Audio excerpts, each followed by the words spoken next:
"You traitor. I feel so relieved now that you're gone." These were the words my boss said to me when I was falsely accused and fired from the company. At that time, I thought it was the end of my life, but I never imagined such a turn of events. My name is Robert. I worked for a stationery company, designing stationery products. I've loved drawing since I was little. When I was in kindergarten, I used to draw lots of pictures on drawing paper with crayons my parents bought me. This didn't change as I grew up. In middle school, I joined the art club. The art club was mostly girls, so at first I felt a bit awkward, but I soon became friends with another boy in the club, David. He also loved drawing since he was little. Talking about our favorite art with David was the highlight of my days. After graduating from high school, I went to a vocational school to study design. The level of my peers was high, but that only served as great motivation for me. When it came time to start job hunting, I chose the stationery manufacturer as my top choice. I thought it would be wonderful if the products I designed were sold and used by people. I resonated with the company's philosophy of creating designs that delight customers, so I decided to apply. I was overjoyed when I got the job offer. "Good for you," David congratulated me. We had remained close even after graduating from middle school. He had also secured a position as a designer at a different stationery company. "Congrats on your offer too, David. Let's both do our best," I said. And so, we both started our careers as designers. Once I joined a company, I worked hard. I was fulfilling my dream job, so every day was enriching. I studied tirelessly, not wanting to fall behind my colleagues. My efforts were recognized by my boss then, Jason, who let me handle the design of new products in my first year. Unknowingly, I became one of the most successful among my peers. The good news continued. In my second year, I started dating a woman from the same company. Her name was Jennifer. She was a beautiful woman with big, expressive eyes. When I worked late, she would tell me, "Don't push yourself too hard." I was drawn to her kindness. A year after we started dating, I proposed to her in a fancy restaurant, and we happily became husband and wife. On our days off, we enjoyed shopping together and had a great time. Divorce seemed like something that would never happen to us. However, in my fourth year at the company, an incident occurred that disrupted our happy days. My direct boss changed. His name was Michael. Michael was the worst, unlike his predecessor, Jason. He was terribly biased. While Jason listened to the opinions of all his subordinates, Michael only valued the opinions of the employees he liked and coldly brushed off the others. I don't know why, but Michael had it in for me and treated me especially harshly. "This design is no good at all. What were you thinking?" Michael would say things like this and berate my proposals. My hard-won ideas were dismissed without proper consideration, which was incredibly stressful. But I didn't do anything rash. Michael was moody and could suddenly become nice to people he disliked if they achieved something like winning an external competition. Before Michael arrived, I had occasionally been commended in company competitions, so I thought if I won the next one, his attitude might change. Besides, there might be another position shuffle in time. I might get transferred to a different department. So, I decided to stay calm and ride it out without causing any waves. When things got unbearable, I vented to David and Jennifer.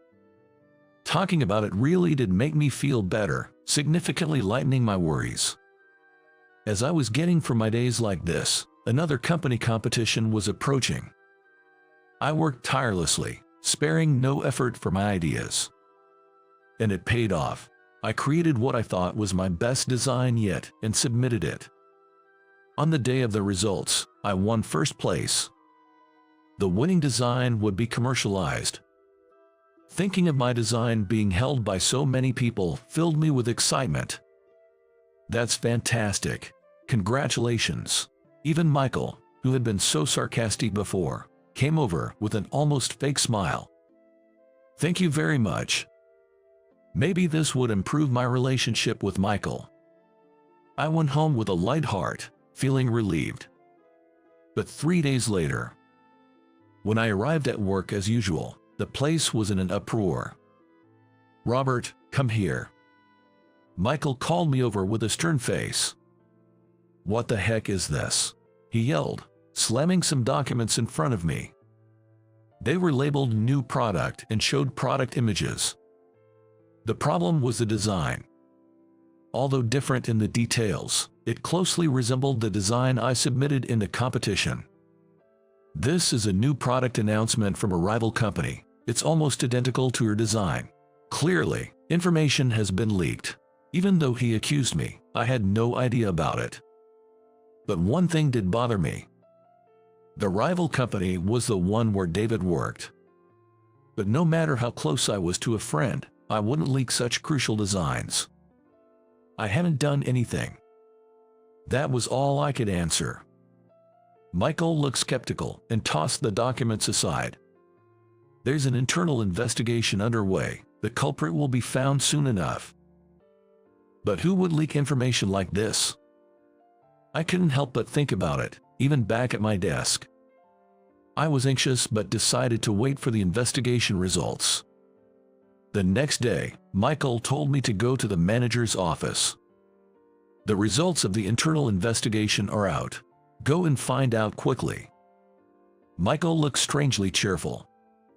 I was concerned but headed to the manager's office anyway. Excuse me. As I entered, the manager, Chris, was sitting at his desk with a grim expression. I heard the results of the internal investigation are out. Who was the culprit? When I asked, Chris let out an exaggerated sigh. Why don't you stop playing dumb? You're the culprit, aren't you? Wait a minute, what do you mean? I was taken aback by these unexpected words. Chris turned his sharp gaze towards me.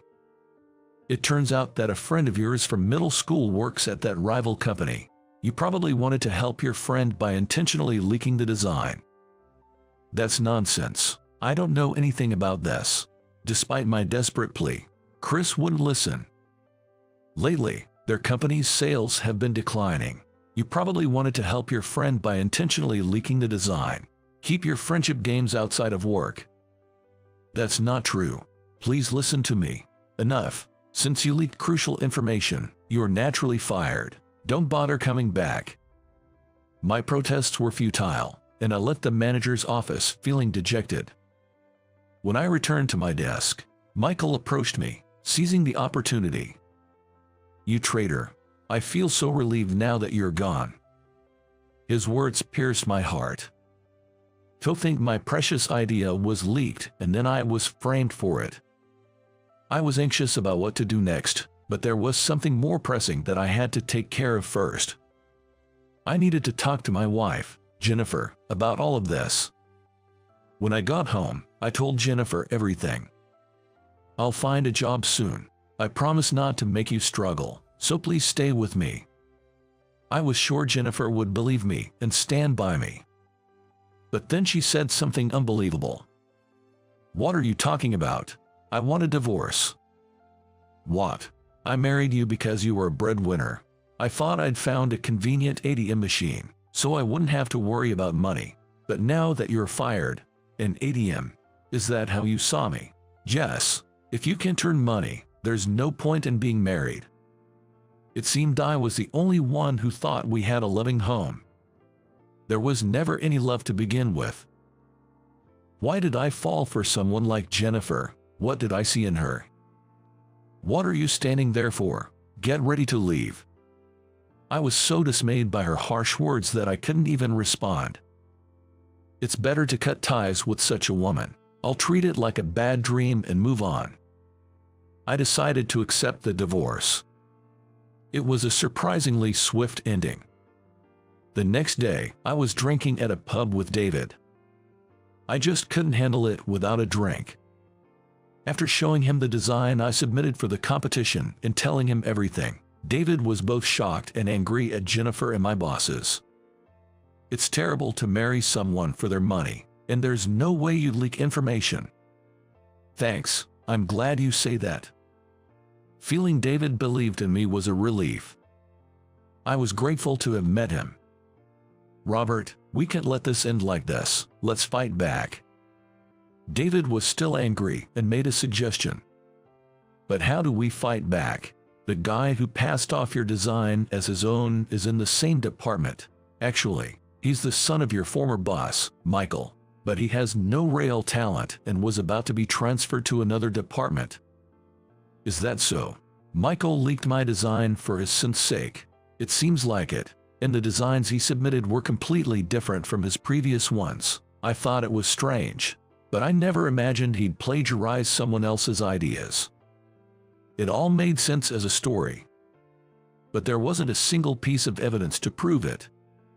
When I mentioned this to David, he said, "I'll try talking to Michael's son tomorrow."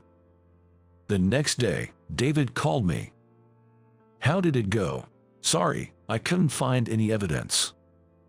David sounded dejected. "Michael's son insists he didn't know anything and that it was all his idea. He even threatened me, saying he wouldn't tolerate any further inquiries." I see. It's not easy to admit to a crime. I was somewhat expecting this, but it still brought me down. "I'm sorry, but this is all I can do for you." "I understand. It's okay, David. You've done enough."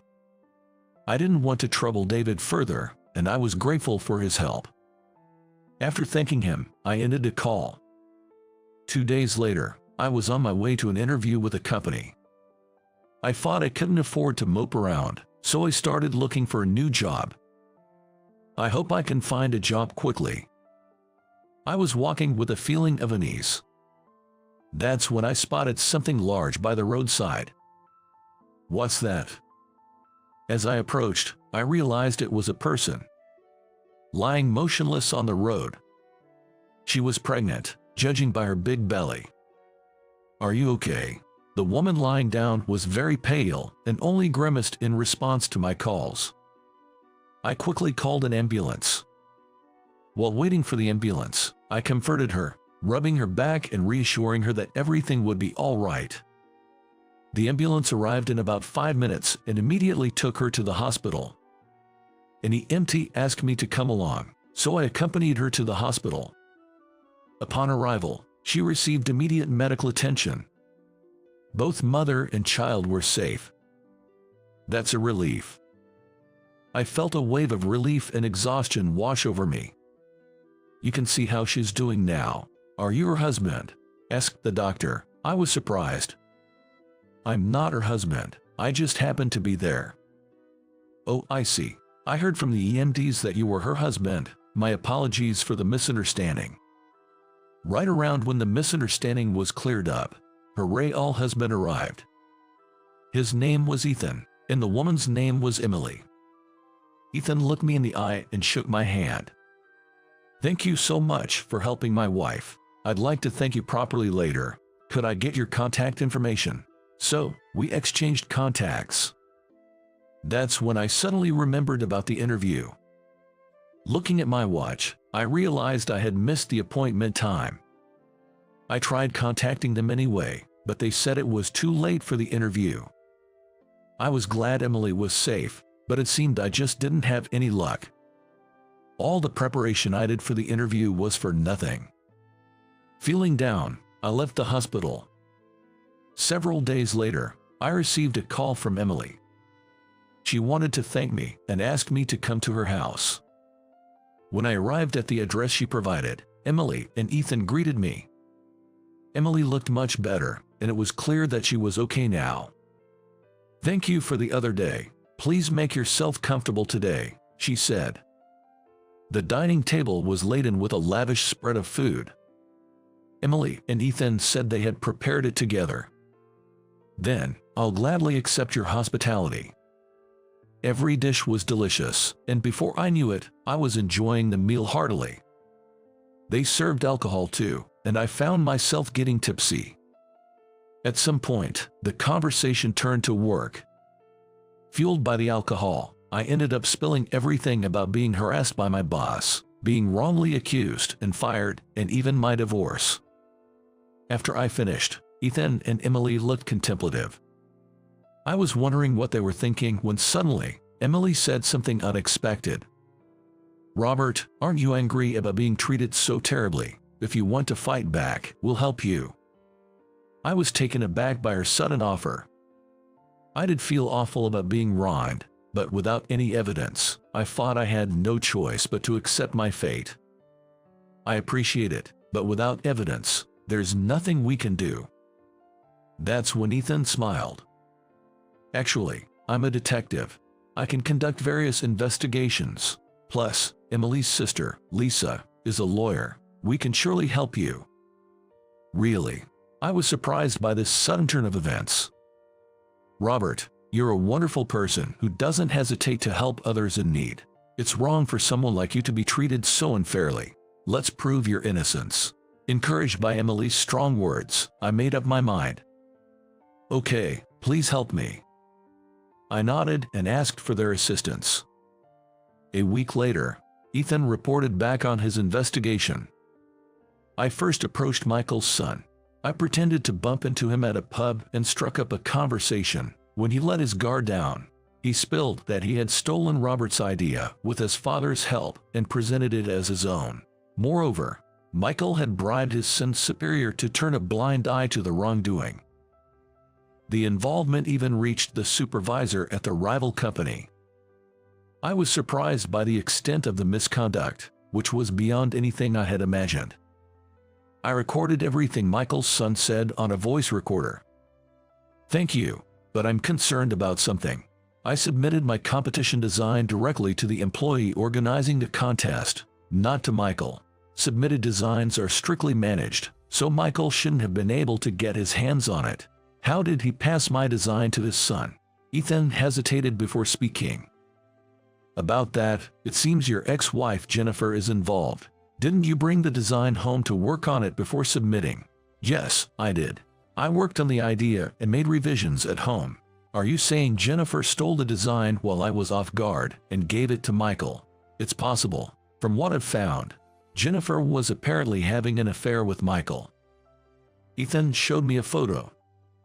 There were Michael and Jennifer, looking intimate as they entered a hotel. I can't believe this. I was shocked and angered. It's unforgivable that they did this behind my back. "Yes, Lisa has approached your former company and arranged a meeting with Michael to reveal the truth."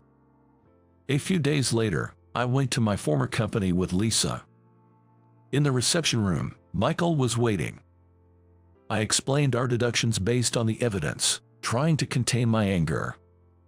But Michael was stubborn and refused to admit anything. I couldn't back down now. As I persisted, Michael finally lost his temper. "Enough of your accusations. If you continue, I'll have you thrown out." That's when it happened. "Perhaps you should calm down a bit," President Thompson said as he entered the reception room. At his entrance, Michael immediately turned pale. "Michael, all the evidence is here. It's in your best interest to admit it." Faced with Mr. Thompson's imposing demeanor, Michael's expression turned to one of fear. Finally, it seemed he resigned himself to the truth and admitted to conspiring with Jennifer to leak the information.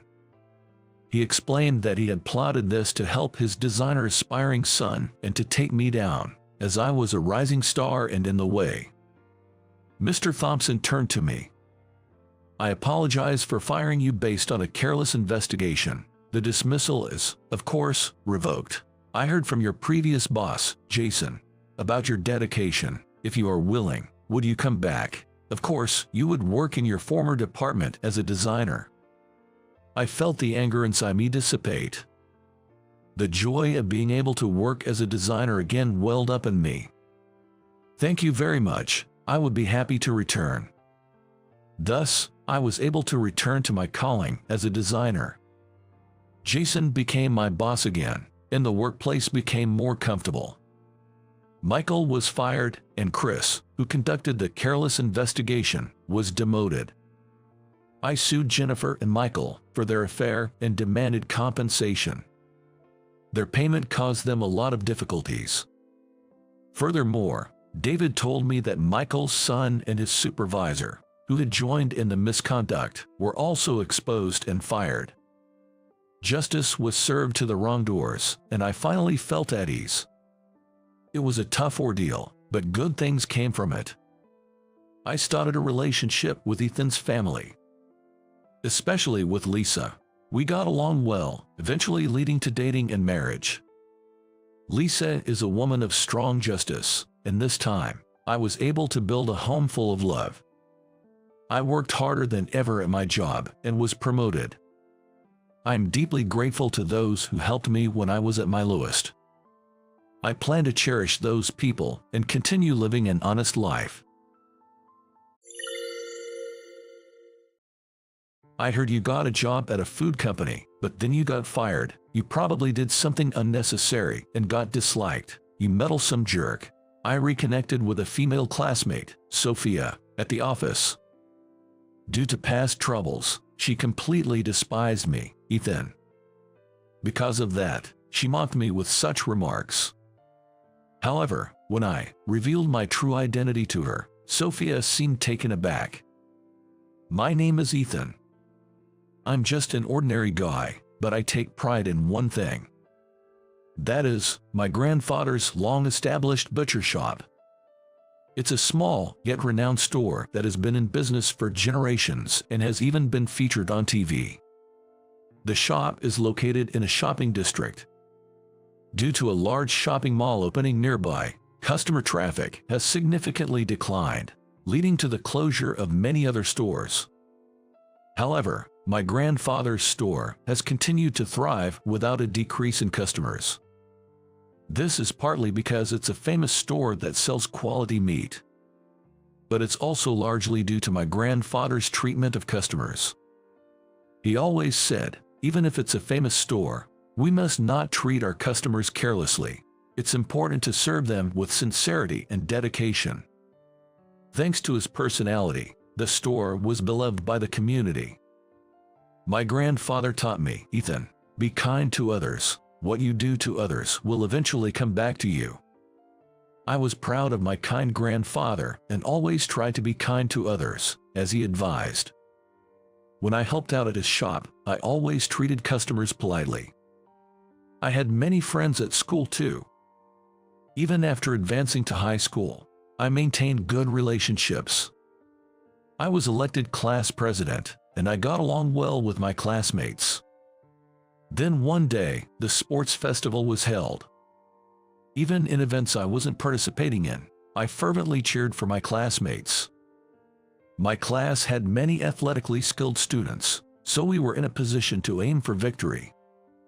Then came the final event, the relay race. If both the boys and girls won first place, we could win the overall championship. The relay was split into boys and girls, and the girls' relay was first. Our class had a good start and maintained the lead until the baton reached Sophia, our anchor.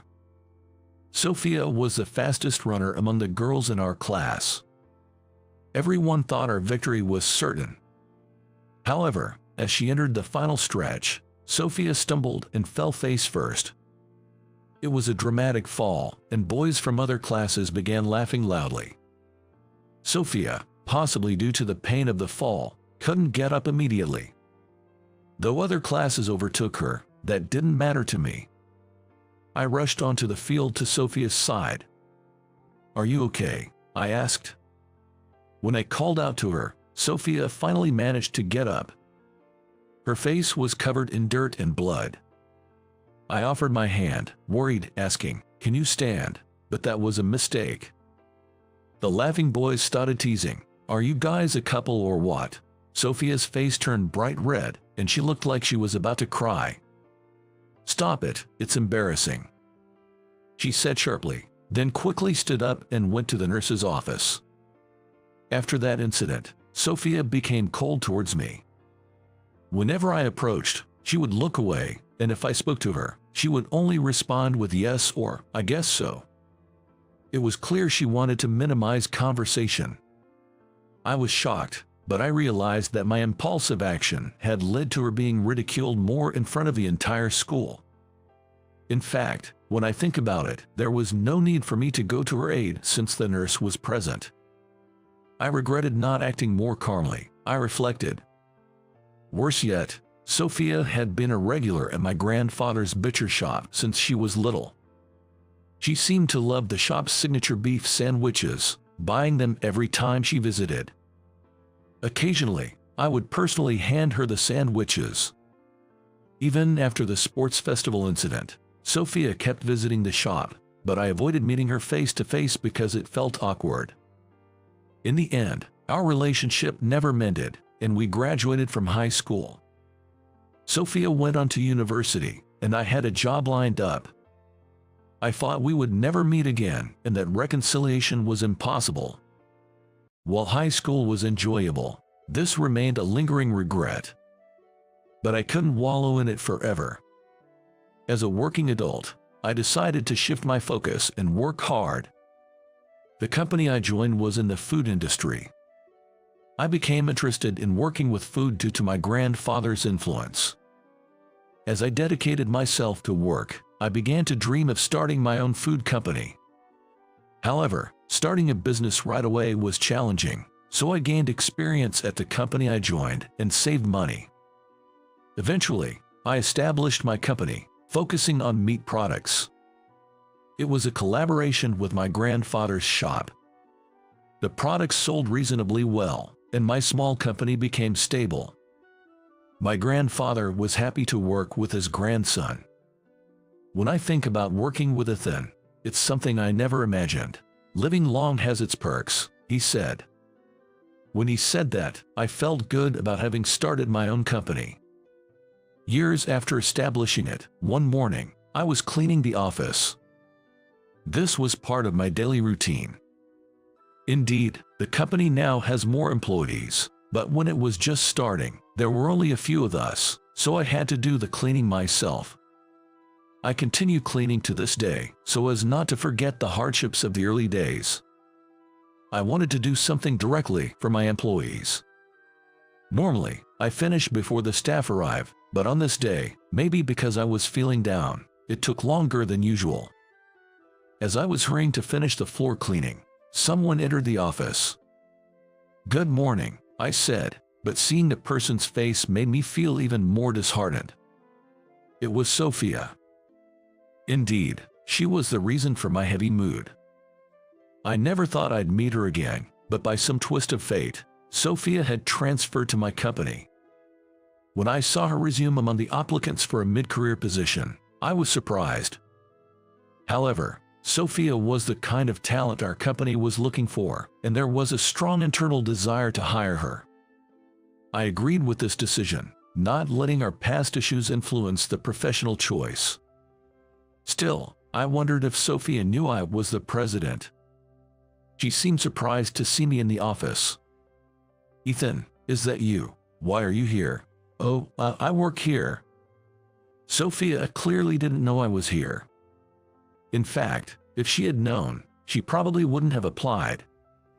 I didn't participate in the interview, so there was no chance for us to meet earlier. Sophia was staring intently at the cleaning tools I was holding. "Hey janitor, I heard you got a job at a food company, but you got fired. You probably did something unnecessary and got disliked. You meddlesome jerk." Sophia began to rant, her face turning red with anger. She was misunderstanding the situation. Since we were going to work together, I thought it best to clarify my position, so I spoke up. "I'm not a janitor. I'm the founder and president of this company. I left my previous job to start this one. I wasn't fired." As I showed her my employee badge, Sophia's mouth hung open in shock.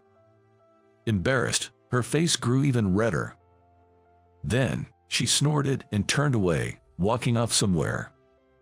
I worried that Sophia might impulsively quit the company out of frustration, but fortunately, she wasn't that childish. Sophia was competent at her work and quickly became a significant asset to the company. Many other employees agreed that hiring her was the right decision. However, she continued to be cold towards me. She acted normally in front of others, but when we were alone, she treated me coldly, just like in high school. I wanted to apologize for the past, but her aura of not wanting to talk made it hard to bring up. I realized that human grudges don't easily fade, leading to some disheartening days. About 3 weeks after Sophia joined the company, I was approached by a female employee named Amber. Amber had joined the company at the same time as Sophia. She said she had some work-related concerns and wanted to discuss them over dinner. Such requests happened a few times a year. Due to the small size of the company, the distance between employees and the president was close, creating a good atmosphere. This was also a charm of my company. Of course, the relationship with Amber was strictly professional. There were no underlying motives. After work, we went to an Italian restaurant. Amber mentioned she was having trouble with a difficult client she was currently handling. This client was known for being challenging and had really liked Amber's predecessor. They had put up quite a fuss when informed of the change in representative. Although they were eventually persuaded, it seemed the issue was still lingering. I shared insights on the client's personality and tips on how to build a good rapport with them. Having dealt with them since the founding of the company, I knew the best approach. Amber probably heard about this and came to me for advice. I remember the previous rep also took time to build a relationship, so if you're careful and polite, it should be fine, I said. When I assured her like that, Amber seemed relieved, and the dinner meeting ended smoothly. After parting ways with Amber, I was walking home.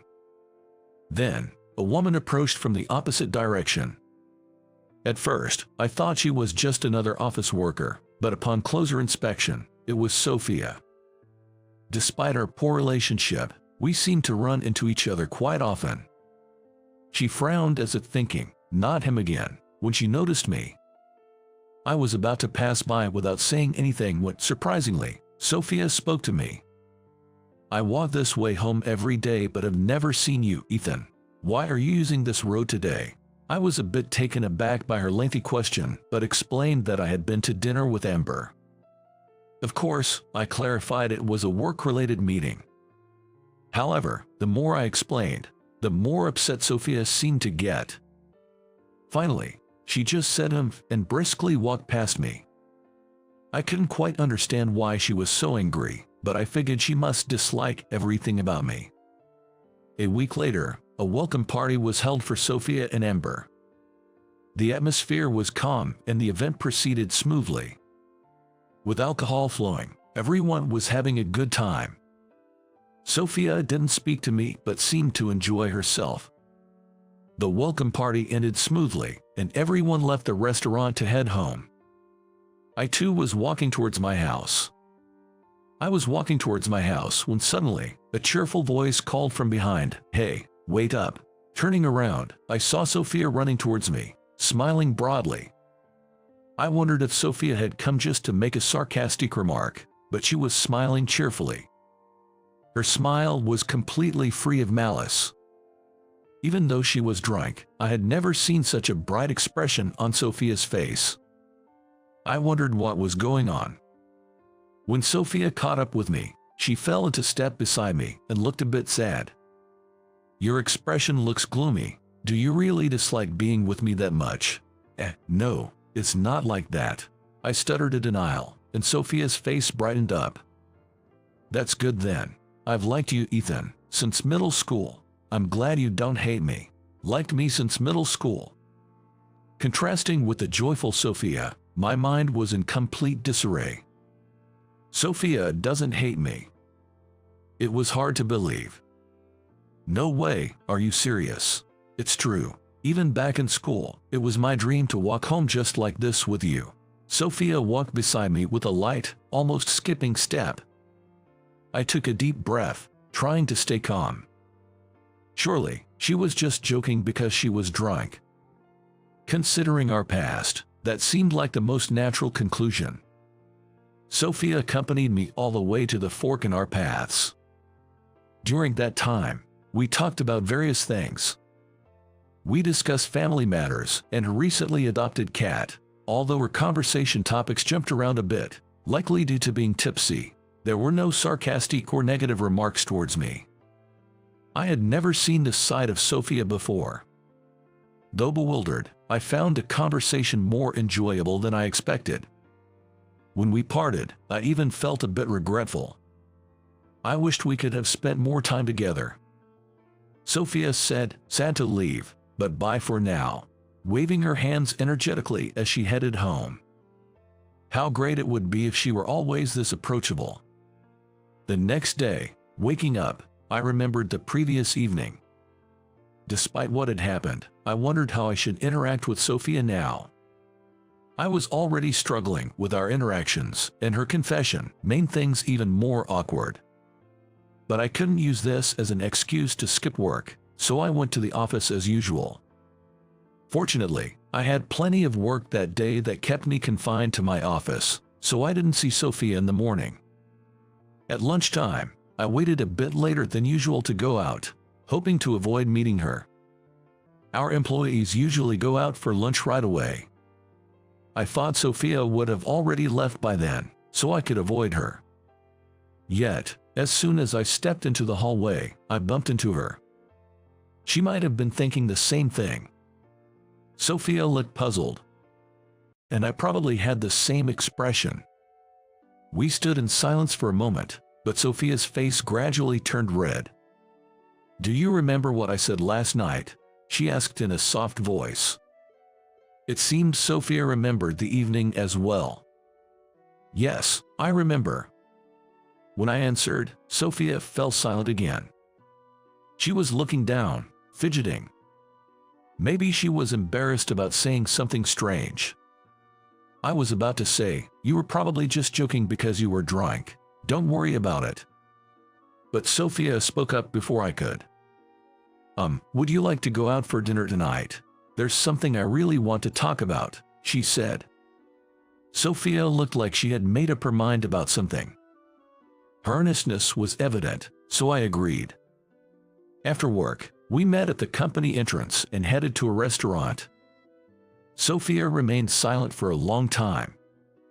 I thought about initiating a conversation but felt it might only lead to an awkward atmosphere, so I stayed quiet too. The conversation turned serious only after the food was served. Sophia, looking determined, looked at me and said, "It's not a joke. I really do like you, Ethan." Her eyes showed sincerity. She wasn't drunk, and I could tell she wasn't lying, but I was still surprised. "Really?" "Yes, really. I started liking you back in middle school, when I saw how politely you served customers at your grandfather's shop. I loved the way you kindly handed me the sandwiches." I have known Sophia since we were kids, but I never realized she felt that way. I was so happy when I found out we would be attending the same high school. I had always wanted to confess my feelings to you, and I decided I would do it after the sports festival. I thought if I did well in a relay race, maybe you would notice me, but you know what happened. Yeah, you fell. It was so embarrassing to fall face first in front of the whole school. I was happy you came to help, but I was mortified that the guy I liked saw me in such a messy state, and then being laughed at by the boys. I just lost it and snapped at you. I'm sorry." Sophia shook her head in apology. I decided to accept her apology. It was a relief to know she wasn't angry. Sophia continued, "I've been looking for a chance to apologize, but I was too shy and embarrassed to even talk to you properly. Eventually, it seemed like you started avoiding me, and I thought you completely hated me. I couldn't muster the courage to apologize, thinking you wouldn't forgive me. When we met again suddenly, I didn't know how to act and ended up being standoffish. And then I missed another chance to apologize. I had no idea Sophia had been feeling this way. I had always thought she held a grudge against me. So, the Sophia I saw when you were drunk was closer to your true self. Yes, when I'm drunk, I somehow manage to speak my mind. I've always wanted to talk to you like that, but after sobering up, I felt embarrassed about what I did. Sophia looked down again. Now that I knew the whole story, she seemed endearing. She was competent at work but quite clumsy when it came to love. I know it might be too late, but I'd be really happy if you'd go out with me, Sophia said, her face flushed. I took a moment to think and then replied, yes, let's give it a try. Sophia's eyes widened. Even after I was so horrible to you, you're okay with this? I was avoiding you too, without talking things out. It's only fair. Besides, I enjoyed walking home with you yesterday, and from watching you at work, I can tell you're a good person. I meant every word. When I walked home with Sophia, I had thought how nice it would be if this could continue. Thank you. From now on, I'll be honest with you, Ethan. Sophia and I raised our wine glasses in a toast. It was a long, roundabout journey, but we finally reconciled and came together. Moreover, Sophia, having studied nutrition in graduate school, developed a new product boasting excellent nutritional balance. This product turned out to be a big hit, leading to a significant leap forward for the company. Eventually, Sophia and I decided to get married. When I introduced her to my grandfather, he was very surprised. He remembered her as a girl who used to buy beef sandwiches. Who would have thought the girl buying beef sandwiches would marry my grandson? Life is full of surprises. I felt the same way. It's amazing how a childhood connection led to this. At our wedding, all our employees and high school friends attended. They all had an inkling of the tension between Sophia and me, so they were quite puzzled when we announced our marriage. But after explaining the situation, they understood and congratulated us. Sophia and I were showered with well wishes at our wedding, which was filled with happiness from start to finish. A year after our marriage, we had a baby girl. She has my eyes but Sophia's nose and mouth. Since the arrival of our child, our home has become much livelier. I look forward to coming home every day, and I'm happy to have built such a joyful family. I hope to continue cherishing the spirit of caring for others, protecting both my family and employees.